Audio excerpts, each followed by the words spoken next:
Isang magandang araw ng Panginoon sa ating lahat. June 7, 2026. Welcome po sa Chapel of Worship Christian Faith Ministries.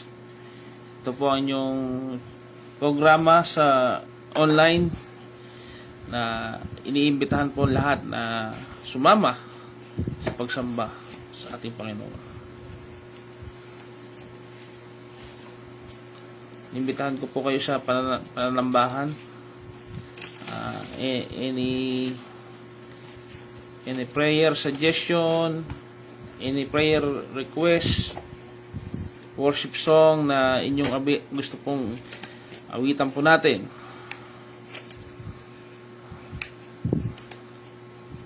Tayo po ay manambahan ngayong umaga sa araw ng Panginoon. Una tayo manalangin. Dakilang Diyos, pinupuri ka namin. Sasalamatan po namin sa umaga nito.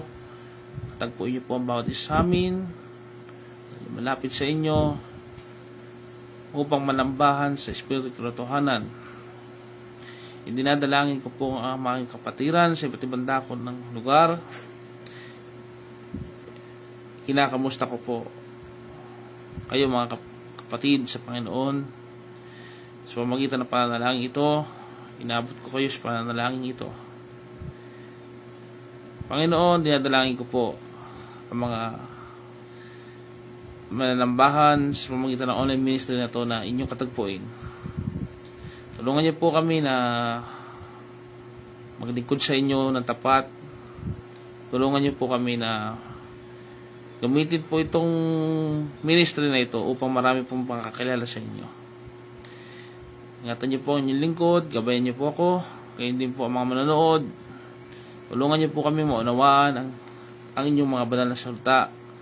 Maging maluwalhati kayo sa aming mga pag-aawitan at paglilingkuran. Ito po ang aming dalangin sa pangalan ni Jesus. Amen at amen. Atin pong i-recite ang Nicene Creed. We believe in one God, the Father Almighty, maker of heaven and earth, and of all things visible and invisible. We believe in the one Lord Jesus Christ, the only begotten Son of God, begotten from the Father, before all ages, God from God, light from light, true God from true God, begotten, not made, of one substance with the Father. Through him all things were made. For us men and for our salvation, he came down from the heaven and became man. For our sake he has crucified under Pontius Pilate, He suffered death and was buried and rose again on the third day in accordance with the Scriptures. He ascended into the heaven and is seated at the right hand of the Father. He will come again in glory to judge the living and the dead, and his kingdom will have no end. We believe in the Holy Spirit, the Lord, the giver of the life, who proceeds from the Father, and of the Son, who will the Father and the Son is adored and glorified, who has spoken through the prophets. We believe in the one holy Catholic and Apostolic Church. I confess one baptism for the forgiveness of sins, and I look forward to the resurrections of the dead and the life of the world to come. Amen.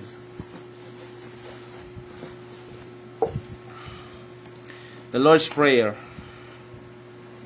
Our Father, who art in heaven, hallowed be thy name. Thy kingdom come, thy will be done, on earth as it is in heaven. Give us this day our daily bread, and forgive us our debts, as we forgive our debtors. And lead us not into temptation, but deliver us from evil. For thine is the kingdom, and the power, and of the glory, forever. Amen. The summary of the law. Hear God's law as His will for your life. The words of our Lord Jesus Christ. You shall love the Lord your God with all your heart, and with all your soul, and with all your mind. This is the greatest and the first commandment, and the second is like this: you shall love your neighbor as you love yourself. On these two commandments depends all the law and the prophets. Matthew chapter 22 verse 37 up to 40. General Confession of Sin. Almighty and most merciful Father, we have erred and strayed from your ways like lost sheep. We have followed too much the devices and desires of our own hearts. We have offended one against your holy laws. We have left undone those things which we ought to have done, and we have done those things which we ought to not have done, as there is no help in us. But you, O Lord, have mercy upon us, miserable offenders. Spare those, O God, who confess their faults. Restores those who are penitent. According to your promises, declare unto mankind.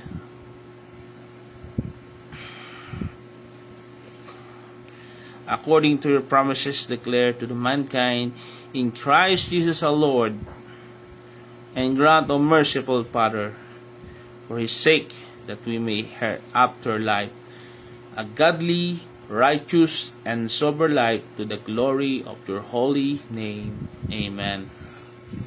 Assurance of pardon.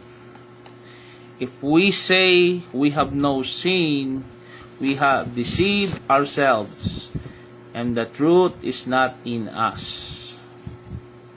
If we confess our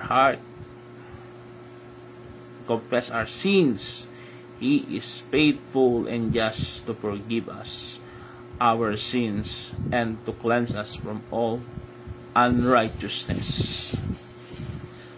I pray for you. Sa mga hindi pa tumatanggap sa Panginoon, ipinapanalangin ko po kayo upang makilala nyo ang Panginoon tagapagligtas.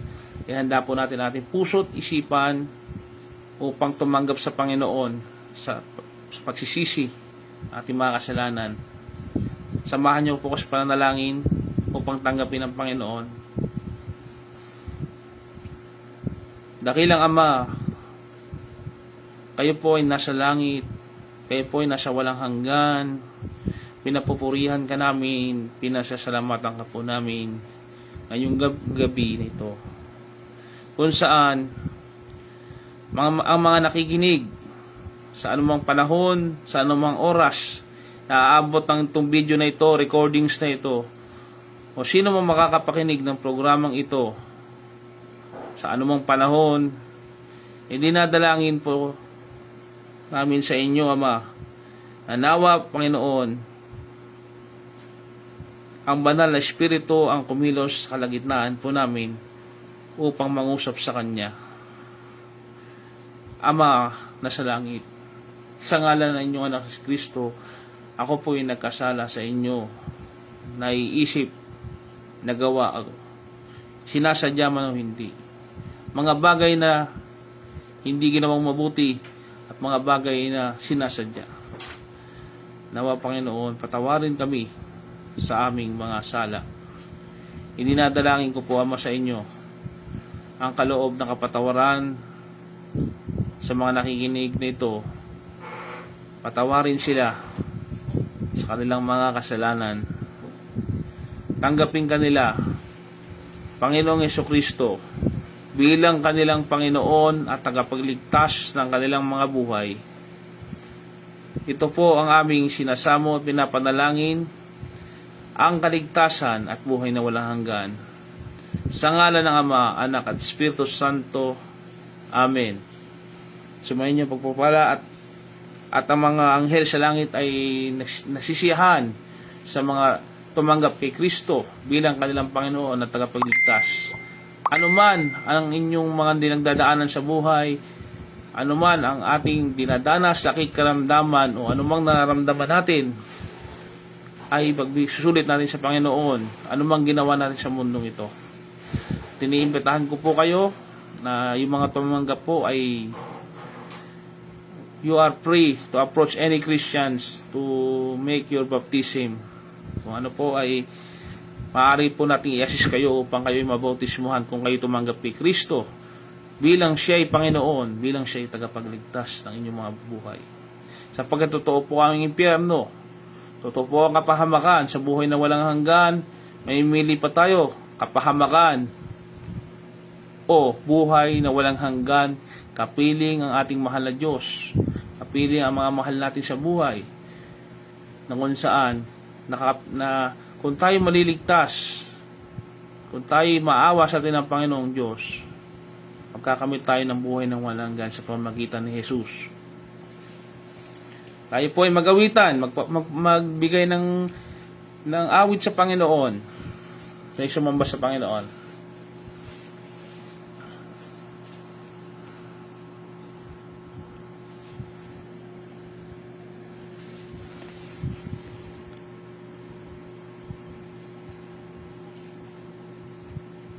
Let us sing Amazing Grace.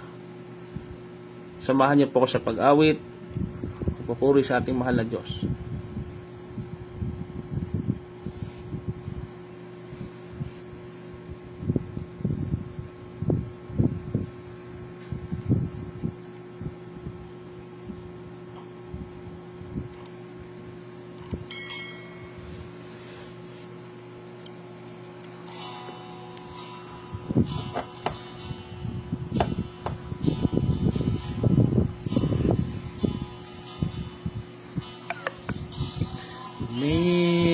Amazing grace, how sweet the sound, was grace, how like me. I once was lost, but now I'm found.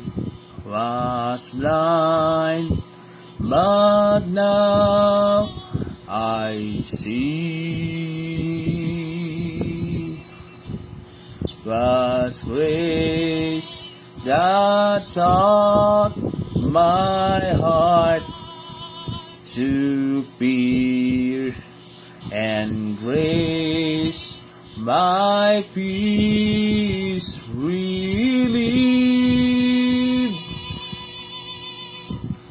How precious did His grace, happy the hour I first believed. Purihin ang Panginoon. Through many dangers, toils, and snares, I have already come. This grace hath brought me safe as far, and grace will lead me home.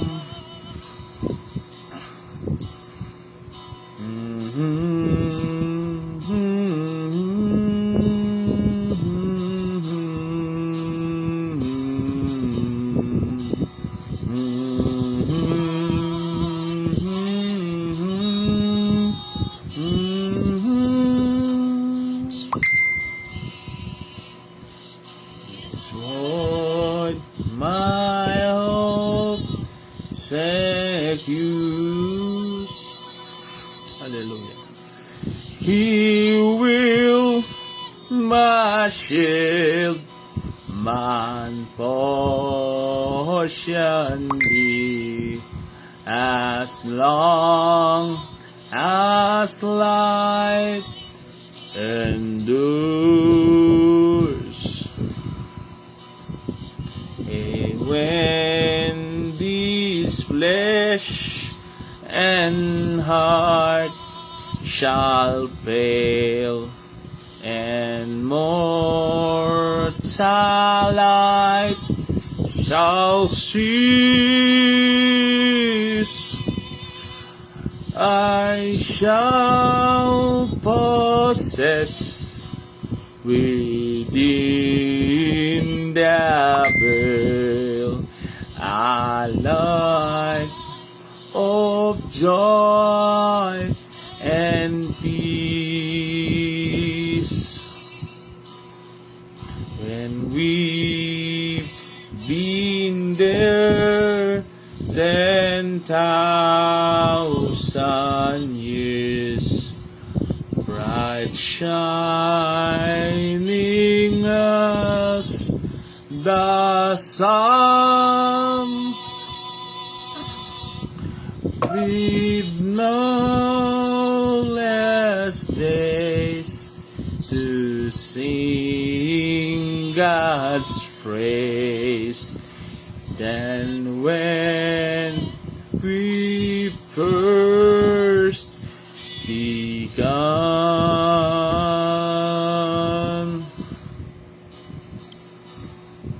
Amen. Uli nga po na ang Diyos ay dakila sa ating buhay. He is amazing. Amen. Sa panghimno sa Panginoon, awitan natin.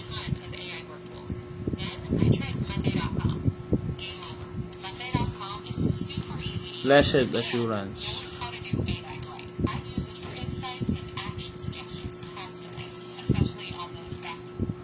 Let us sing.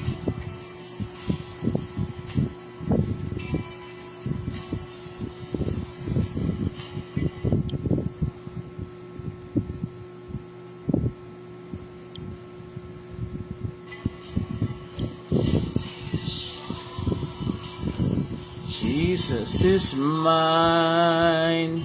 Oh, what a foretaste of glory divine. Here of salvation, purchase of God, born of His Spirit, washed in His blood. Story, this is my song, praising my Savior all all the day long. This is my story, this is my song. He's my Savior all the day long. Hallelujah. Perfect submission. Perfect delight. Panalangin natin sa Panginoon mga pinagdadaanan natin, mga kapatid. Purihin ang Panginoon.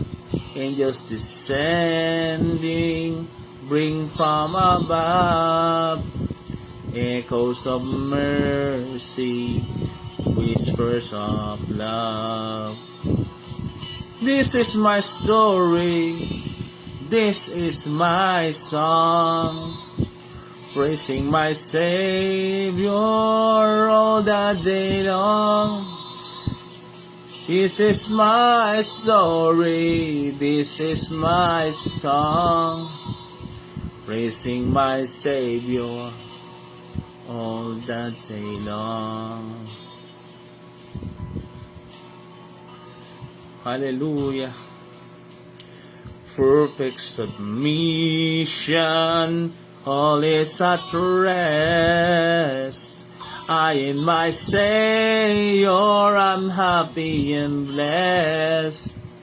Watching and waiting, looking above, filled with His goodness, lost in His love. This is my story, this is my song, praising my Savior all the day long. This is my story, this is my song, praising my Savior all the day long. This is my story, this is my song, praising my Savior all the day long. This is my story, this is my song, praising my Savior all the day long. Hallelujah. Savior.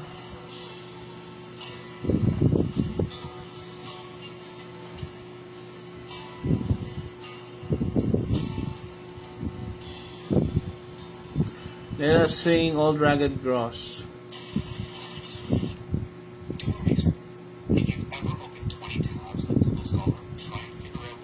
Let us celebrate the victory of Jesus over the cross of Calvary. Amen. Come on, church. Worship our Lord, who His own self bare our sins in His own body on the tree. Amen. Far away stood an old ragged cross, He humbled of suffering and shame. And I love the old cross, for the dearest and best, for the word of lost sinners was slain. So I cherish the old ragged cross, till my trophies at last I lay down. I will cling to the old rugged cross and exchange it someday for a crown. But God forbid that I should glory save in the cross of our Lord Jesus Christ, by whom the word is crucified, unto me and unto the world. All Christian, we are all crucified. Amen. On the old rugged cross, so despised by the world, has a wondrous attraction for me. For the dear Lamb of God left His glory above to burn into dark Calvary. So I'll cherish the old rugged cross till my trophies as I lay down. I will cling to the old rugged cross and exchange it someday for a crown. And he, bearing his cross, went forth into place called the place of the skull, which is called into Hebrew Golgotha.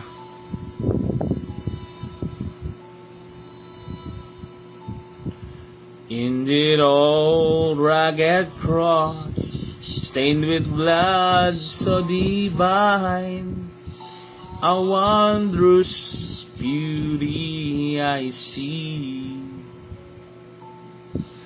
For 'twas on the old cross Jesus suffered and died to pardon and sanctify me. So I cherish the old rugged cross. At last I lay down. I will cling to the old rugged cross and exchange it someday for a crown.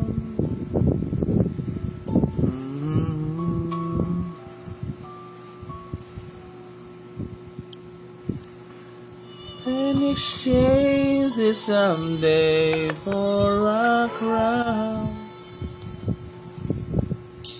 The old rugged cross, I will ever be true. Each shame and reproach gladly bear. He called me someday to my home far away. In His glory forever I share.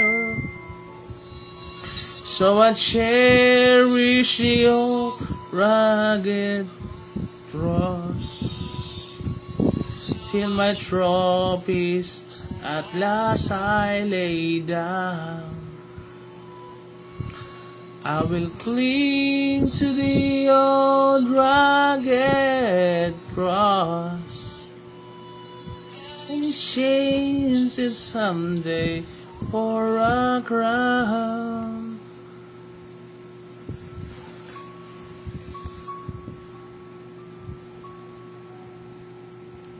And exchange it someday for a crown.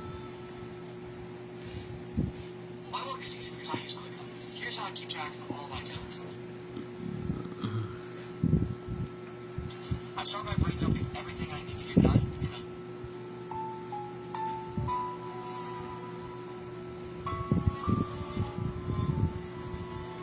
Amen.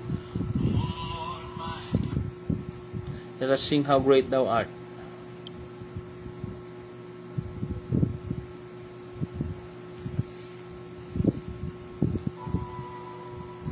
Bless the Lord, O my soul. O Lord my God, you are very great. I am awesome wonder. Consider all for the sand made. I see the stars, hear the rolling thunder, the power through universe displayed. Then sings my soul, my Savior God, to thee. How great thou art, how great thou art. Then sings my soul, my Savior God, to thee. How great thou art, how great thou art.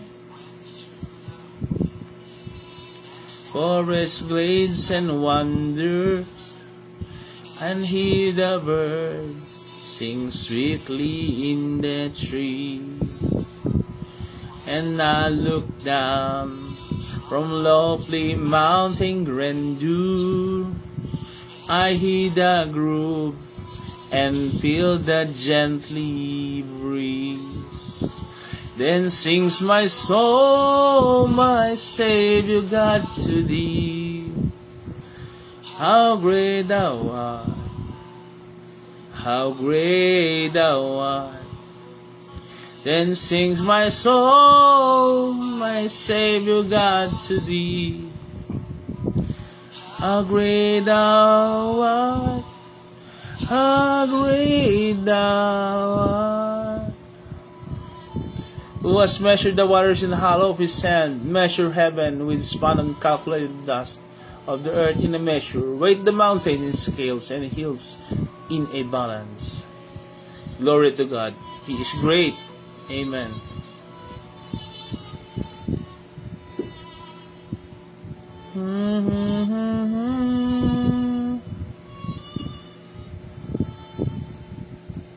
And when I think that God is not sparing, sent him to die when scare can take it in, that on the cross my burden gladly bearing, he bled and died to take away my sin. Then sings my soul, my Savior God, to thee. How great thou art, how great thou art. Then sings my soul, my Savior God, to thee. How great thou art, how great thou art. But God demonstrated His own love toward us in what we were still sinners. Christ died for us. Amen.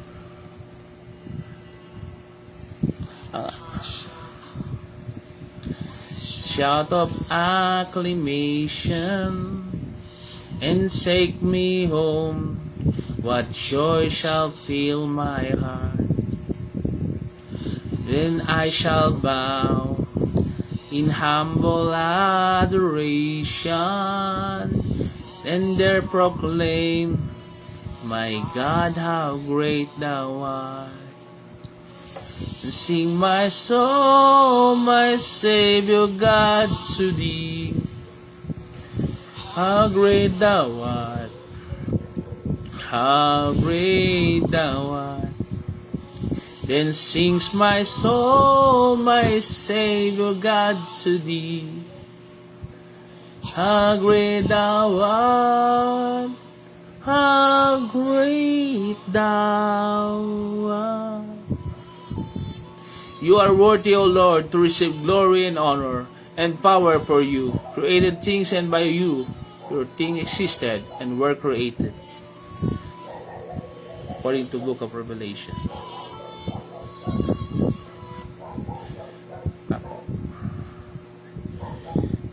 Tunay po, Panginoon, na karapat-dapat po kayong parangalan sa aming mga labi, sa aming mga tinig.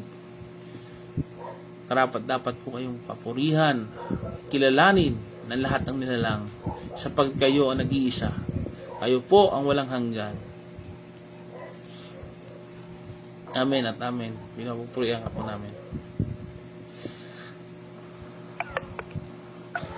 Ngayon tayo po'y manalangin para pagsisimula ng pag-aaral, pagbabahagi ng banal na salita ng Diyos.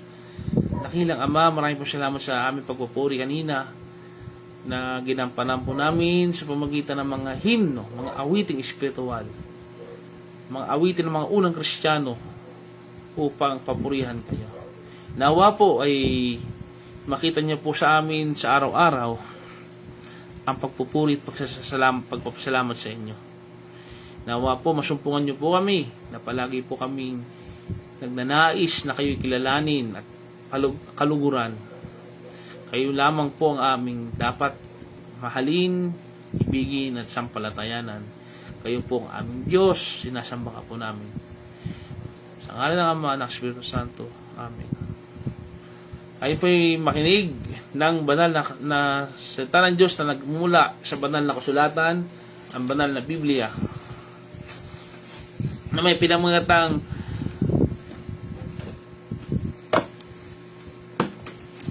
ang mga halimbawa ng pagpapatuloy, pagiging mainit,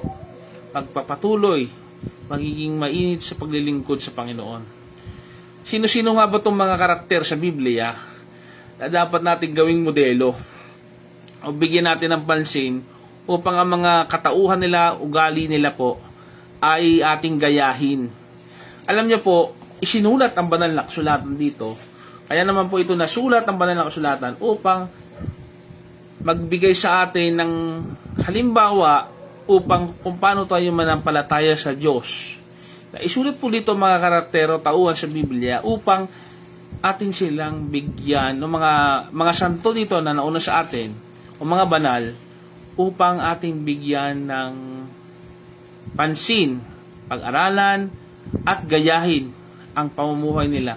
Siyempre po, ang gagayahin natin sa kanila yung mga mabubuti o mga bagay na karapat-dapat sa mata ng ating Panginoon. Hindi po natin gagayahin dito yung mga bagay na hindi nakalugod-lugod sa Panginoon. Kaya, narito po ang mga modelo ng pananampalataya sa inyo. Ating pag-aaralan. Meron po tayo po ang pag-aaralan dalawa. Una muna si Daniel. Kilala naman kung nababasa po natin ang aklat ni Daniel, kung sino si Daniel, makaka-relate po agad sa akin dito yung pag-uusapan po natin. Pangalawa si San Pedro, si Peter po. Una muna si Daniel bilang isang modelo. Siya po ang tinatawag nating uncompromised. Hindi po siya nagbago sa kabila na ang karamihan ay masasamang mga tao o nanghihikayat sa kanya upang gumawa ng masama. The Daniel, the model of uncompromised under pressure. Kahit na po siya hirap na napapaligiran ng kasamaan na hinihikayat siyang sumamba sa hindi tunay na Diyos, ay siya na natiling sumasamba sa tunay na Diyos at matapat siya sa kanyang pinaglilingkuran Diyos. At nabati ko po pala yung mga tagapagsubaybay, sina Brother Ryan, Sergeant Ryan, yan, mga manonood po natin, mga viewers sa Facebook and sa YouTube. Okay po. Ang totoong pananampalataya ay hindi assurance na hindi ka nadadaan. Kung tayo ay isang Kristiyano, hindi nangangahulugan na hindi ka nadadaan sa pagsusubok. Pag sinabing pagsusubok, dito masusubukan kung totoo ka nga bang alagad ng Panginoong Hesukristo o totoong ikaw ay mananampalataya talaga. Sapagkat maaring sumasampalataya ka, sumusunod ka sa Panginoon dahil masaya ang pangyayari o may napapala tayo. Subalit kung dumaraan na ngayon sa matinding pagsusubok o pag-i-examine, masusubukan doon kung sino talaga ang totoo. Ito ay ang assurance na talagang ikaw ay tunay sa Kanya, tunay sa Panginoon, na meron tayong magliligtas sa atin na inaasahan natin bagamat hindi pa nangyayari. Ito po yung pananampalataya. Kahit nasa loob po tayo ng pugon o ng apoy, naroon po ang ating tagapagligtas. Kahit po nasa loob tayo ng pressurized na apoy o pugon, alam niyo po ba yung pugon, napakainit po sa loob ng pugon. Kaya po lutong-luto talaga yung mga tinapay, kung ano mong nilalagay doon, paggatong. Pero halimbawa po yung tao ilagay doon, di ba po masusunog, madudurog ang tao. Pero alam niyo ba na may karakter sa Biblia hindi nasunog dahil may kasama siya, ang tagapagligtas. Ang Diyos. Patuloy po natin.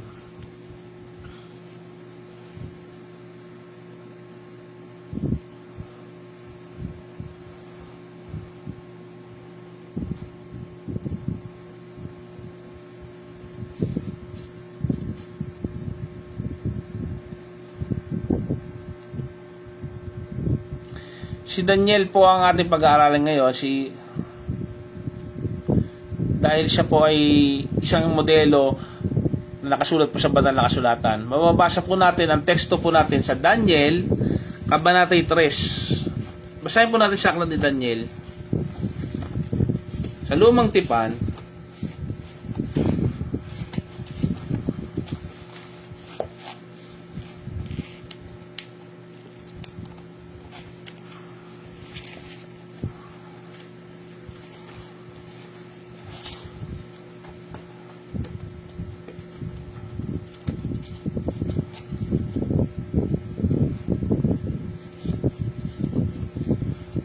basahin po natin.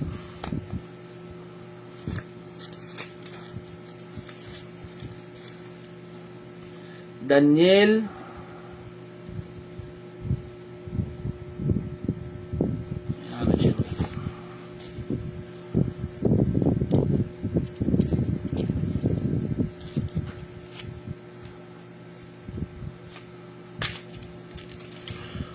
Ezekiel, Daniel. Ito, sa aklat ni Daniel, Kabanata 3, ang bersikulo ay 16 hanggang 25. Atin pong basahin.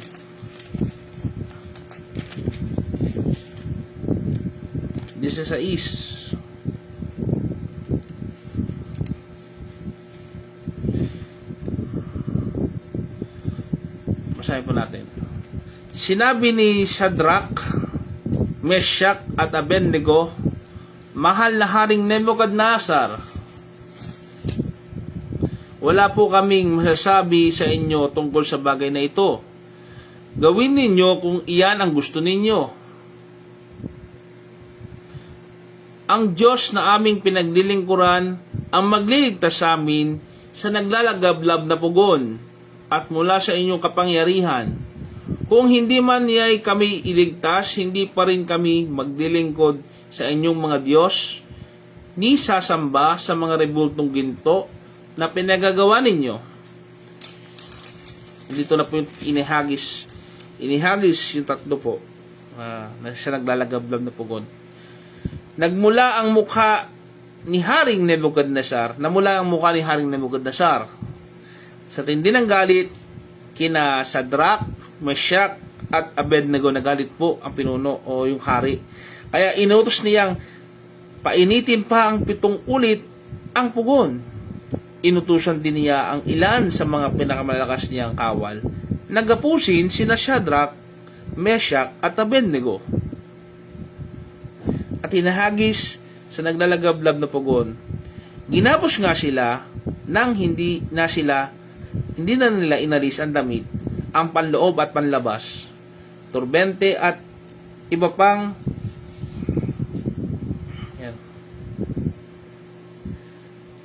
nakasuot sa kanila. At hinahagis sila sa naglalagablab na apoy. 22. Dahil sa mahigpit na utos ng hari na patindihin pa ang init sa pugon, lumabas ang apoy, kaya nasunog at namatay ang mga kawal na nagdala kina Shadrach, Meshach at Abednego. Namatay po yung mga nagdala dahil sa tindi ng init. Samantalang nakagapos pa rin na bumagsak ang nagdalagab na apoy ang 3 kabantaan, nagtaka na at biglang napatindig si Haring Nebuchadnezzar at tinanong sa kanyang mga katagapayo, hindi ba 3 lamang ang hinagis sa apoy? Opo, kamahalan, sagot nila. Bakit 4 ang nakikita kong walang gapos at naglalakad sa gitna ng apoy nang hindi nasusunog?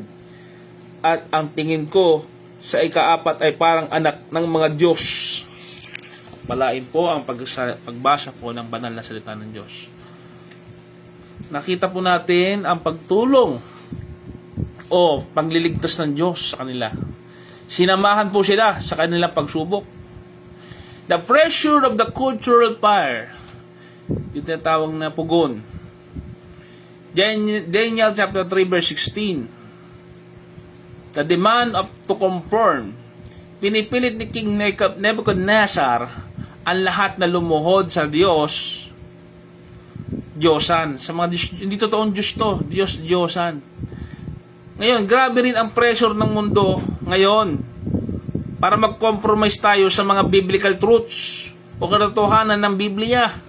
Halimbawa na lang po sa iba't ibang kadahilanan. Halimbawa po sa mga tinatawag nating kung anong kasarian, kung ano yung mga tama sa mali, kung anong tamang dadamitin, kung anong dapat papaniwalaan. Napakatindi po ang pressure ng sanlibutan sa mga kabataan, kung anong uso sa ating mga tao, kung nagiging tapat pa rin tayo o hindi na. Sa ngalan na ng katanyagan, sa ngalan ng panandali ang mga kasiyahan sa mundong ito. Pero nabasa natin dito, the conformity, hindi nag-conform, hindi sila nag-compromise sa kanilang mga paninindigan. Pinipilit ni Nebuchadnezzar lahat na lumuhod sa Diyos-Diyosan. Ganun po. Ang Diyos-Diyosan po, anumang bagay o anumang mga iniisip natin na mas mahalaga pa yung mga bagay na yon kaysa Diyos na tunay. Halimbawa po, tao, trabaho, tao, pera, o anumang material na bagay, pag yun ang naging mas mahalaga sa iyo, yun ang nagiging Diyos-Diyosan para sa iyo o sarili mo. Pwede maging Diyos-Diyosan din ito. O yung hinahangad mo, pangarap mo, pwede maging Diyos-Diyosan yan. Kung yan ay nagiging mas mataas pa yung priority mo kaysa Diyos na dapat mong paglingkuran. Alam natin na ang tunay na dapat paglingkuran, walang iba kundi ang Diyos. Hindi yung sasabihin ng iyong kakilala o kung sino man nakakaano sa iyo na sasabihin na ano ka ba naman, Kristiyano ka, ano ka ba naman, nagbabanal-banal ka. Iisipin mo yung sinasabi ng iba, pero ikaw naman ang harap sa harap ng Diyos kung magiging dapat ka sa Kanya. E paano kung pagdating na araw, nasan ang mga taong yan? Paghaharap ka na mag-isa sa Diyos, kapag ikaw nagsusulit na sa mata ng Diyos, haharap ka sa Panginoon Diyos kung ikaw mapupunta sa impyerno o sa buhay na walang hanggang kasama siya. Anong iisipin mo? Anong sasabihin mo? Siyempre, kung ano yung ibinuhay natin sa mundong ito, kung anong panahon, kung tayong ng bata, naglingkod tayo, kung tayo hanggang mamatay tayo, naglilingkod pa rin tayo sa Diyos. Alam ng Panginoon, yung nagkukunwari sa Kanya. Kaya tandaan natin, yung pressure ng mundong ito upang tayo maging makasanlibutan o lumayo sa Diyos, malalaman yan sa pagsusubok sa atin. Siyempre, kung tayo mananindigan sa biblical na katotohanan, na ito po sa Biblia, ito po yung guide natin upang sumunod tayo sa katotohanan. Ang katotohanan ng persecution, tandaan natin, tayong mga nagpapakabanal sa Panginoon, tayong mga naglilingkod sa Panginoon, may makakaranas talaga ng persecution mula sa ating kapwa-tao. Yung mga aasarin ka, mga bagay na sasabihin sa iyo na hindi maniniwala sa iyo dahil sa iyong paniniwala sa Panginoong Jesucristo, asahan po natin yan. Hindi na ako nagtataka kung may mga ganyan tao. Pero kung ganyan ka man, mapalad tayo kung tayo tumatanggap. Ibig sabihin, totoong nagtatrabaho ang banal na Espiritu sa iyo. Totoong naging Kristiyano ka kung ikay dumaranas ng pagsusubok o persecution. Yung persecution pong yan, hindi dahil sa masamang ginagawa mo, kundi dahil sa paggawa mo ng mabuti. Dahil sa pagiging kamukha mo si Kristo. Inevitable ang pagsubok sa buhay ng isang seryosong Kristiyano. Kung seryoso tayo sa pagiging lingkod ni Kristo, Kristiyano, ikaw ay nasa gobyerno, sa pribadong trabaho, ay talaga, sasabihin ko sa inyo, makakaranas ka ng totoong pag-uusig. Kung totoong sumusunod ka kay Kristo, siyempre, gagawin mo yung tama, gagawin mo sa kahit di ba nakakakita, gagawan ka ng lahat ng uri ng kasinungalingan, kasamaan. Pero kung ikay mananatiling tapat, ang approval natin sa Diyos, hindi sa kahit sinong tao man, hindi kahit sa sinong ano. Ngayon, kung naglilingkod ka man sa inyong boss, kung sino mang kakilala mo mataas sa'yo, hindi sila ang pinaglilingkod mo directly sila ang pinaglilingkuran mo. Pero, naglilingkod ka talaga doon sa mas mataas sa kanila, yung hari ng mga hari, yung Panginoon ng mga Panginoon, walang iba kundi ang Diyos. Kaya magiging trabaho mo ngayon, magiging mas mahusay, mas magiging epektibo ka ngayon. Dahil maniniwala na sila sa iyo, dahil ikaw ay nagtatrabaho para sa katotohanan, sa Panginoon Diyos. Habang ang lahat, babalikan po natin yung Book of Daniel, habang ang lahat ay nakaluhod, pinili ni Shadrach, Meshach at Abednego na tumayo para sa Panginoon. Talagang hindi sila nag-compromise. Timo, yun yung panahon na ang buong ay nasakop ng emperyo ng Babylonia. Talagang hindi lang po basta kaharian, kundi buong imperyo po, kung tawagin na imperyo, buong mga bansa ang nasakop ng mga kahariang ito. Talagang makapangyarihang mga pinuno ito. Hindi po biro. Samantalang tayo may boss lang tayo na pagawin tayo na masama. Minsan nakaka-compromise tayo dahil pressure ng trabaho. Pero kung mananindigan lang talaga, sasamahan tayo ng Panginoon Diyos upang tayo tulungan. Hindi tayo pinapababayaan. The absolute trust in God's character.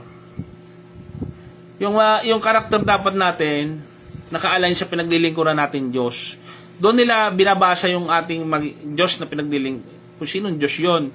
Sapagkat kung ano yung ating ginagawa o paniniwala, nakabase doon sa pinaglilingkuran natin Diyos. Kung sino nga ba ang Diyos na ito? Daniel chapter 3 verse 17 to 18.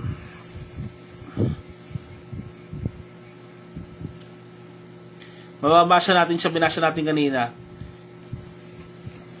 Faith in God's capability.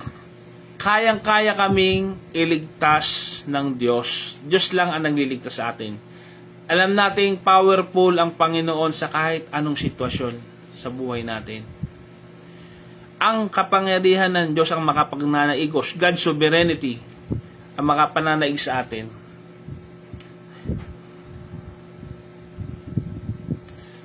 Nakalagay naman dito kung nababasa natin, sabi, pero kung hindi man kami iligtas ng Panginoon, halimbawa, hindi pa rin kami luluhod. May paninindigan. Hindi lang nakabase sa reward system. Hindi lang nakabase dahil liligtas kami ng Diyos o alam nilang ililigtas sila ng Diyos. Dahil tapat sila, loyal sila sa Panginoon Diyos. Ano man ang mangyari o kapalaran nila sa buhay. Dahil alam naman nila na God is sovereign above all. Masama't mabuting mangyari sa atin, siya'y Diyos, walang pagbabago doon. Pero kung tutulungan ka ng Diyos, bonus yon. Gusto lang patunayan ng Diyos na siya'y panig sa kabutihan. Pero kung hindi man, sabi nila, susunod pa rin sila. Nakita natin dito yung loyalty nila sa Diyos na kanilang panaglilingkuran. Ang tunay na mananampalataya ay nakakapit sa kung sino ang Diyos, kung sino siya. Hindi lang sa anong comfort o anumang mga bagay na inaalok sa atin. Halimbawa, dahil may kayamanan, dahil may reward. Hindi lang po dahil doon. Kung ganun ang mundo, iba po tayong mga tunay na sumasampalataya sa Panginoon. The refiner's fire and the fourth man. Yung sinasabing yung sa pugon, sa yung ikaapat na tao, nababasa natin sa book of Daniel chapter 3 verse 24 to 25. The fire only consumes our bonds. Ang tanging nasunog lang sa furnace ay ang mga tali sa kamay at paa ng tatlong magkakaibigan. Ginamit ng Diyos ang trials para sunugin ang kasalanan at maling dependency natin sa mundo. Tandaan nyo kung may pagsusubok, kung merong nakadadanas tayo ng trials, alam nyo ang sinusunog doon yung mga pabigat sa atin, yung kasalanan natin, yung paglapit pa rin natin sa mga bagay na hindi maganda o yung nakasanayan natin, yun ang tatanggalin ng Diyos, yun ang sasaktan tayo ng Diyos doon. Pero pag natanggal na yun, kasama doon yung pagliligtas. Kagaya na nabasa natin din sa Book of Daniel.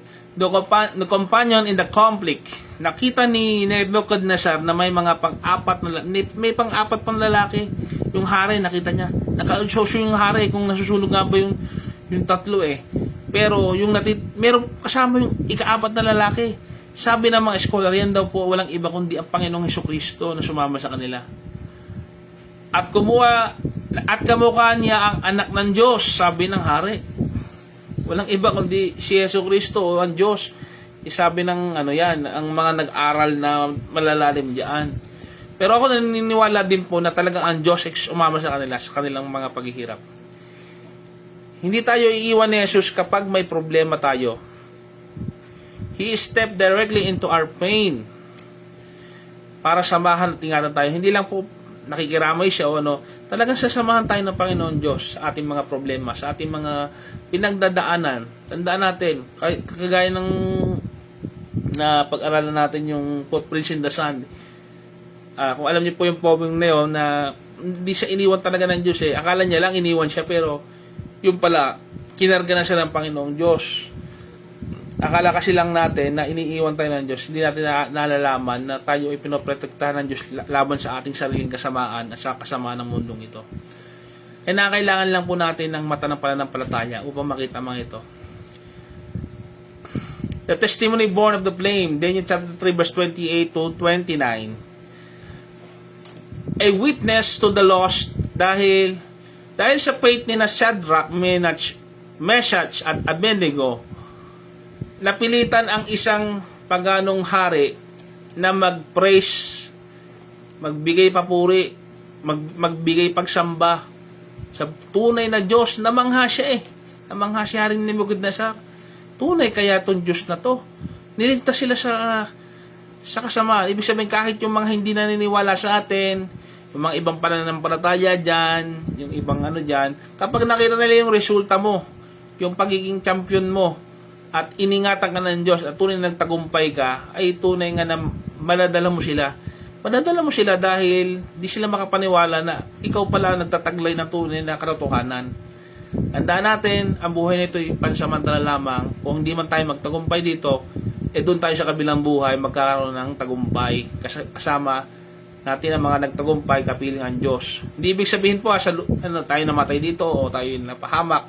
Yun na yun. Pwede ka magtagumpay dito, pero ang pinaka-ultimate po ay yung buhay na sa kabila. Kung nagtapat tayo hanggang wakas. Your trial is a sermon. Kung anong mga pagsubok natin, yung pang-araw-araw natin, ito rin po yung pangangaral natin sa iba. Kung paano mo hinaharap sa apoy ang buhay mo, yan ang nagsisilbing pinakamalakas na patotoo ng ebanghelyo sa mga nakapaligid sa atin. Sometimes magaling lang tayong magsalita, sometimes magaling lang tayong magbigay payo sa iba, pero sa sarili nating problema, hindi natin masolusyonan. Pero tandaan nyo, si Jesus, siya ang tinuturo ko dito sa inyo. Si Jesus, ang daan. Siya ang totohanan ng buhay. Siya lang ang tinuturo ko sa inyo dito, si Jesus lang. Kung nagkakamali man ang tao kasi yun eh. Pero pag ang taong yun tumingin kay Kristo, ano man pagkakamali ay mabubura. Tandaan natin, si Jesus lang ang perpekto nating dapat kilalanin. Bibigyan ko naman sa kanyang ilustrasyon sa buhay ni San Pedro, na Peter's model of life. Kanina ho sa aklat ni Daniel, yung tatlong ano po, si Shadrach, Meshach, Abednego po. Ngayon naman po ay si Peter, refine and reveal His glory. Okay? In 1 Peter chapter 6 to 9, basahin po natin. Ikalawang tauhan sa Biblia na may re-recommend ako sa inyong ating gayahin ay si San Pedro. Ating basahin ang aklat niya sa unang Pedro.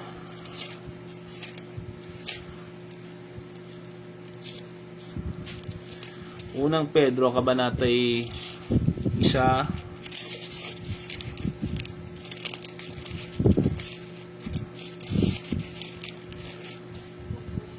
Versikulo 6. Ito'y dapat ninyong ikagalak kahit na maaaring magdanas muna kayo ng iba't ibang pagsubok sa loob ng maikling panahon. Pag sinabi maikling panahon, sa buhay lang na ito. Hindi tayo magtatagal sa mundong ito.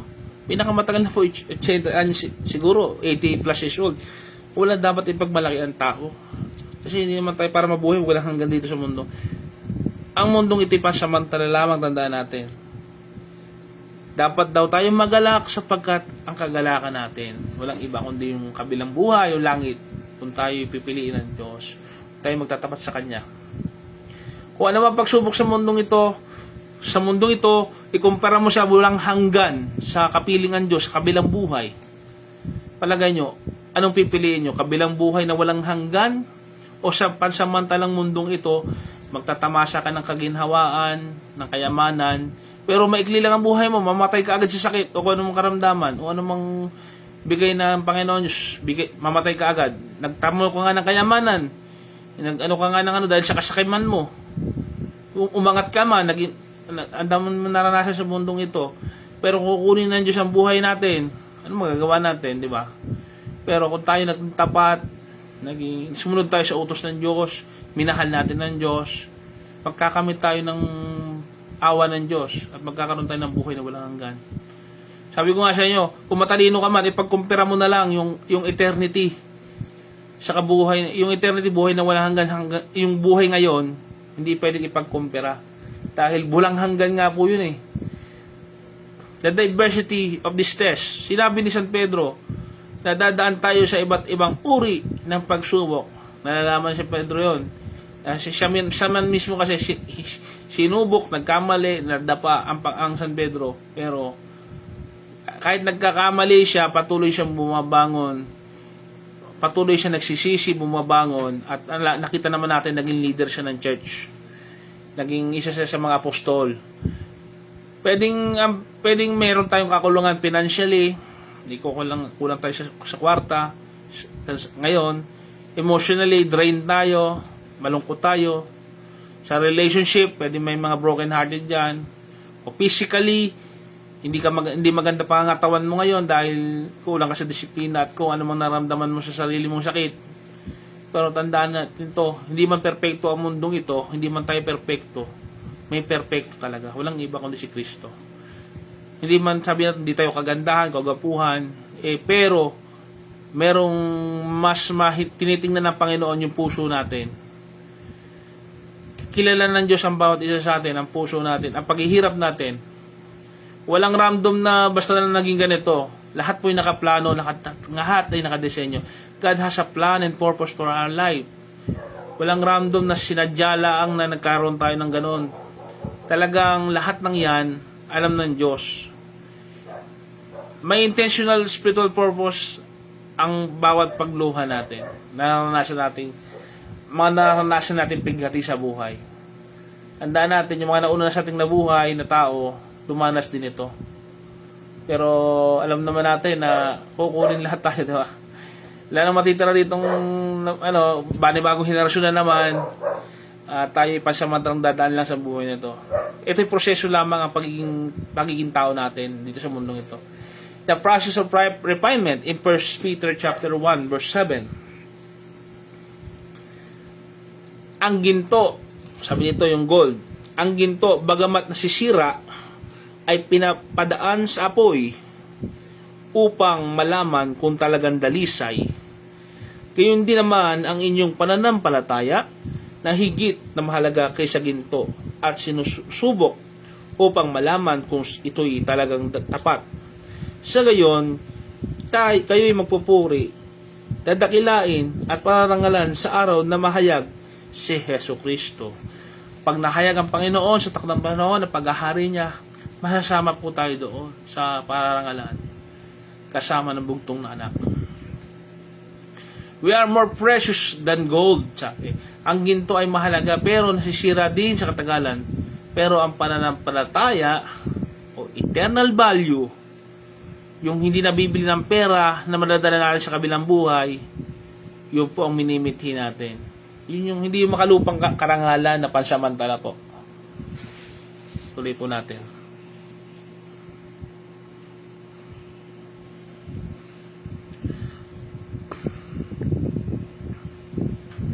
Ngayon po,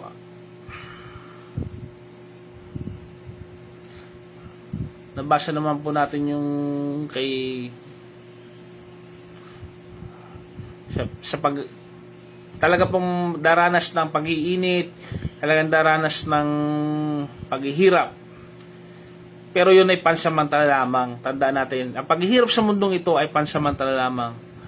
Daranas pa rin tayo ng kaginhawaan doon. Kaya ang sinabi ng Panginoon, mapalad kayo mga kapag kayo aalawin, mapalad kayo mga mapagkumbaba sapagkat mamalahin yung lupa. Yun yung sinabi ng Panginoon. Mga pangako niya sa atin. The process of heating, pinapakuluan ang ginto sa apoy para lumutang ang dumi or our impurities at matanggal ito.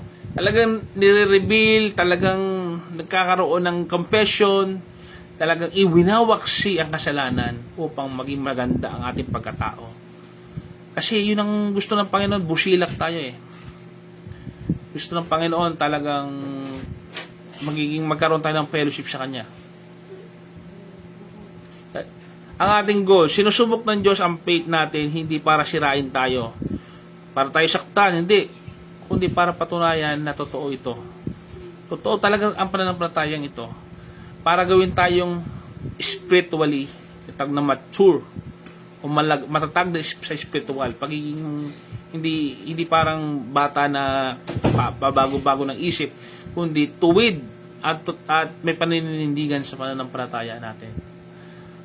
Kinakailangan natin magtagumpay sa endurance, kumbaga sa exercise, sa anumang larangan, pagtakbo, anumang ano. Kung walang endurance o pagtatyaga, hindi tayo magtatagumpay. Hindi tayo makakarating sa paroroonan natin kung tayo hihinto. Sabi nga dito, daranas talaga ng pagsubok talagang tao. Verse 9, sapagkat tinanggap na ninyo ang bunga ng inyong pananampalataya, ang kaligtasan, ang inyong buhay.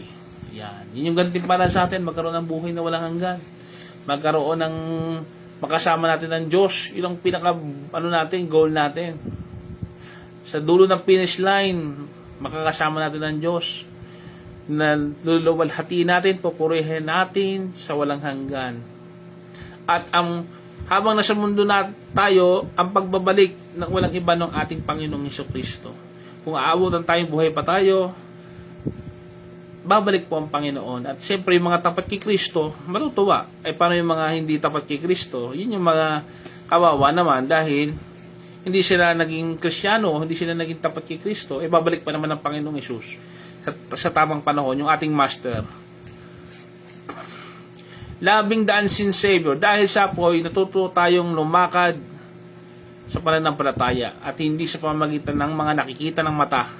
Kasi mata natin madaya to kung nakikita natin maganda yun, pero mas lumalalim ang pagmamahal natin kay Kristo Jesus kung sa kabila ng hindi natin siya nakikita sa ngayon o wala pang ebidensya ng siya'y pagbabalik, pero sumasampalataya tayo na mangyayari dahil tapat tayo sa Kanya.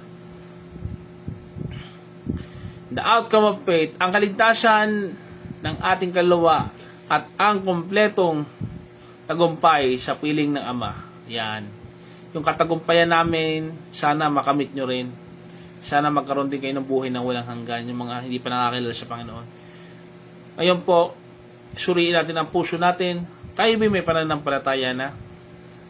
Tayo ba'y tumanggap na sa Panginoon? O tayong mga Kristiyano, tayo ba ay naghihirap ngayon? Tayo ba ay bumabase lamang sa nararamdaman natin kung tayo nagpapatuloy sa ministry o sa Word of God? Naway huwag makita sa atin na bumase lang tayo sa nararamdaman natin, kundi tayo ay makilala bilang mapagtagumpay, bilang mapagtiis sa apoy. Nasa panahon ngayon, pansamantala lang naman ang paghihirap, pero pag nalagpasan natin to at hindi natin sinuko ang pananampalataya natin, nagtapat tayo, tandaan natin yung pagliligtas ng Diyos sa atin, sasamahan niya tayo.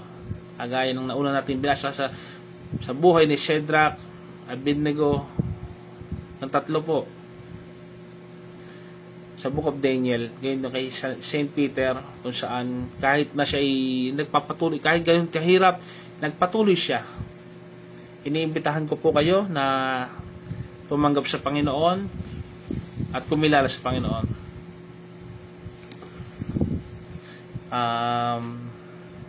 Meron na po ba kayong church or anumang ministry na gustong masamahan?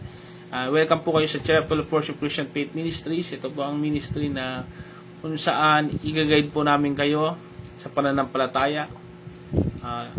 Siyempre, ang pinakakaligtasan po, hindi po ang church, hindi po yung samahan. Idinadagdag lamang po kayo sa amin, pero ang tunay po natin tagapagligtas ay si Yesu Kristo. Siya po ang Panginoon nyo at tagapagligtas. Kayo po yung manalangin. Hinihingi ko po atensyon ng mga, samahan nyo po ako, mga hindi pa sumasampalataya sa Panginoon, mga Kristiyano. Ipanalangin po natin yung mga hindi pa tumatanggap sa Panginoon. Dakilang Diyos, Ama namin na sa langit, idinadalangin ko po ngayon ang mga hindi pa kumikilala sa inyo, mga hindi pa tumutugon sa pananampalataya. Panginoon, samahan niyo po ako sa pananalangin, mga tagapakinig. Ulitin niyo po, Panginoon, tinatanggap kita sa aking buhay bilang aking Panginoon, bilang aking tagapagligtas.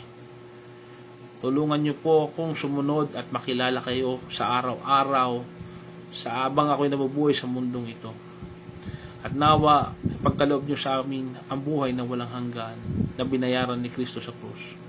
Ito po ang aming hiling at panalangin sa pangalan ni Jesus. Amen. Mapalad kayo mga giliw na manonood. Kung kayo mga hindi pa tumanggap at ngayon tumanggap na sa Panginoon, iniimbitahan ko po kayo na kayo po ay mapabautismo sa tubig upang maganap niyo po yung mga pinag-uutos ng Panginoon sa atin. Tayo maging alagad ng Panginoon. Maraming po salamat sa pakikinig at tayo po ay natakot sa panggawain ng Panginoon. Ang pagbibigayan, sinasabi po sa banal na kasulatan,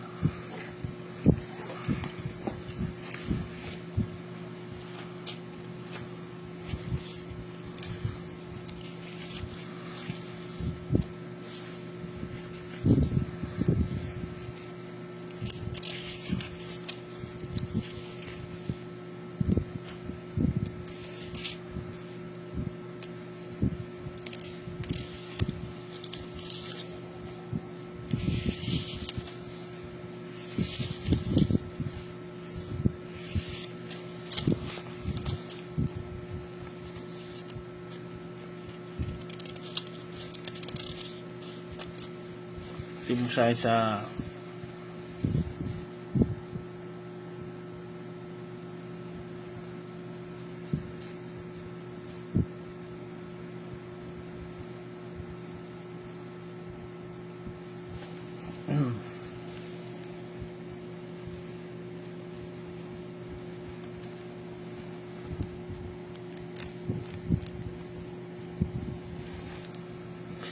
sabi po sa ikalawang Korinto kabanata 9 versikulo 7, ang bawat isa ay dapat magbigay ng ayon sa kanyang pasya, maluwag sa loob at hindi napipilitan lamang, sapagkat iniibig ng Diyos ang nagbibigay ng may mga kagalangan.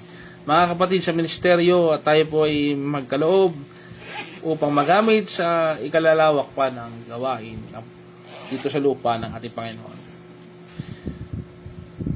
Maraming po salamat at tayo po ay panalangin po natin ang pag-aambagan na ito. Dakilang Diyos, hinihiling po namin sa inyo ang mga bagay na pangangailangan namin, trabaho, negosyo. Ngayon din po ano mapagkukunan ng salapi pondo upang ipalaganap pa ang inyong kaharian. Maraming po salamat Panginoon sa mga nagbigay na suporta, donasyon na tulong sa samahang ito pananampalataya. Gamitin niyo lamang po sila at kami upang maparangalan kayo at maipakilala ang Panginoong Jesucristo sa aming puso, buhay.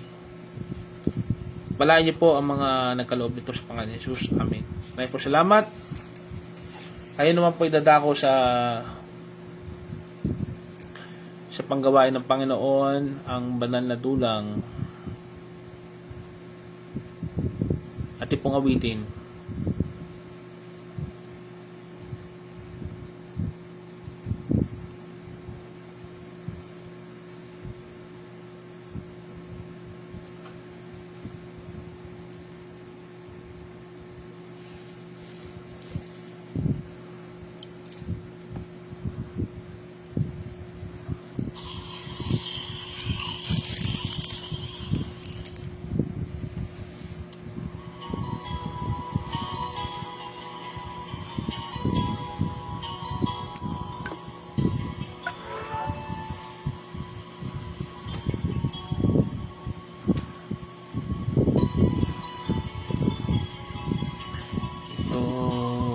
Tinapay ng buhay, kanin mo, makibahagi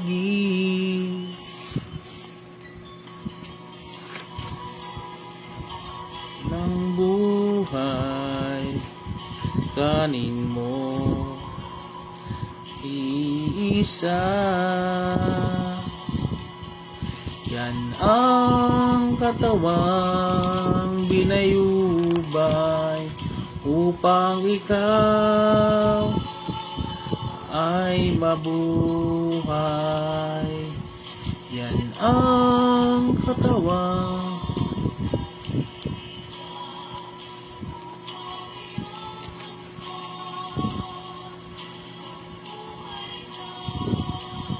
hanggang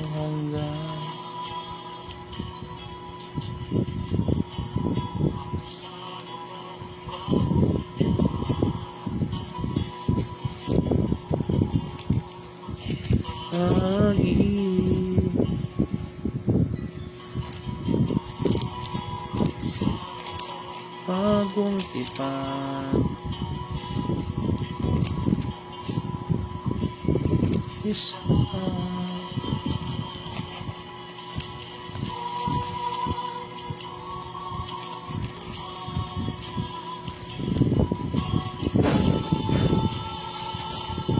ay mali.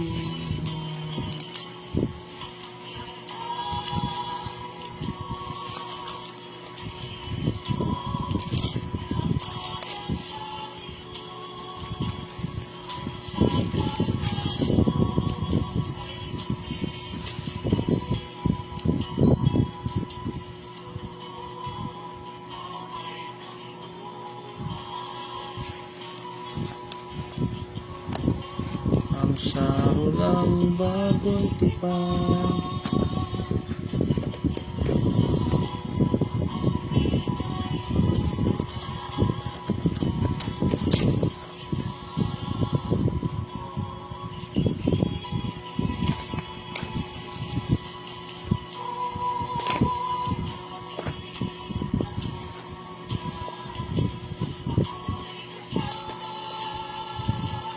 Yang namatay.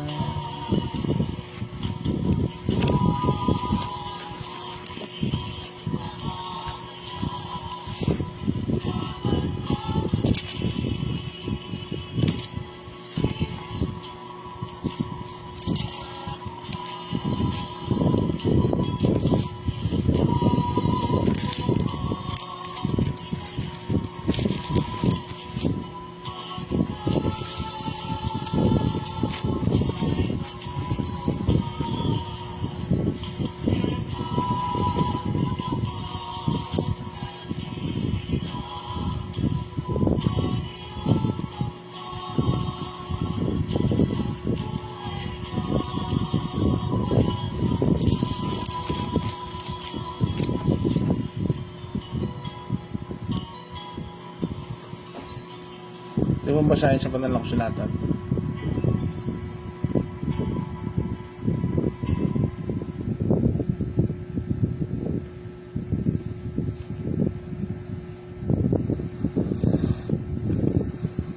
Handa natin ang sangkap ng bagong tipan.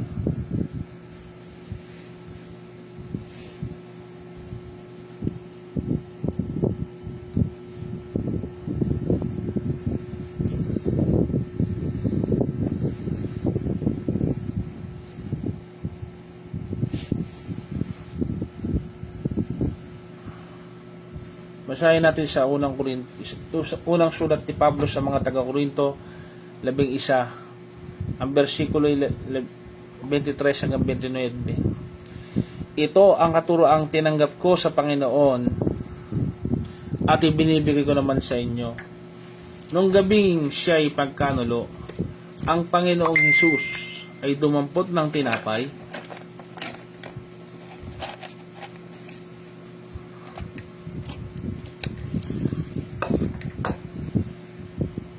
at nagpasalamat at pinagpiraparosyo iyon at sinabi, ito ang aking katawan ay inihahandog para sa inyo. Gawin nyo ito bilang pag-alala sa akin. Matapos maghapunan, dumampot din siya ng kopa at sinabi, Ang kopang ito ay ang bagong tipan ng Diyos na pinagtitibay ng aking dugo. Tuwing iinumin nyo ito, gawin nyo ito bilang pag-alala sa akin. Sapagkat tuwing kakanin kayo ng tinapay na ito at iinom ng kopang ito, ipinapahayag ninyo ang kamatayan ng Panginoon hanggang sa kanyang muling pagparito. At ipunggunatain ang banal na tulang. Suriin po natin ang ating mga sarili bago tumanggap ng mga sangkap ng bagong tipan. Patawarin kami sa aming mga kasalanan at nawa po kami ay maging kaisa ng Panginoon.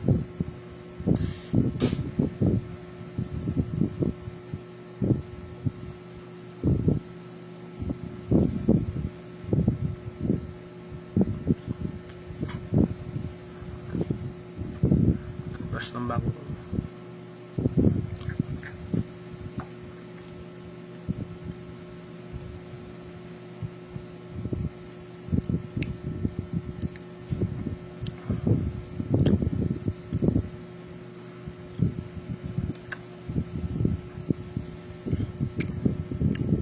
Tayo po manalangin sa pagtatapos ng gawain.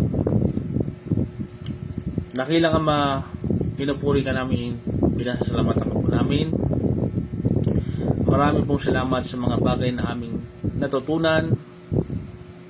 Marami pong salamat at nawa po ay hindi lamang po kami tagapakinig, kundi tagagawa po ng aming narinig.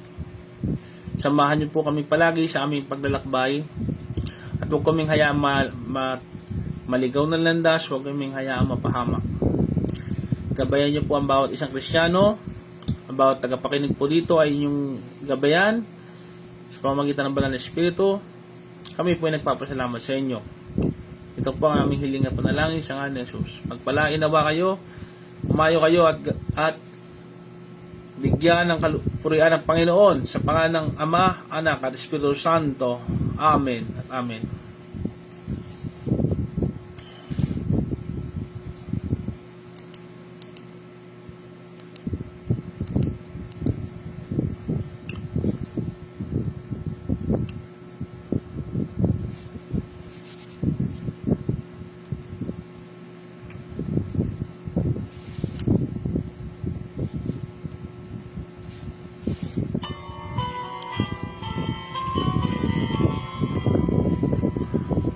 Purihin ang nagpapala, Diyos ang buong sanlilikha. Purihin sa kalangitan, Ama, Anak, Niwan.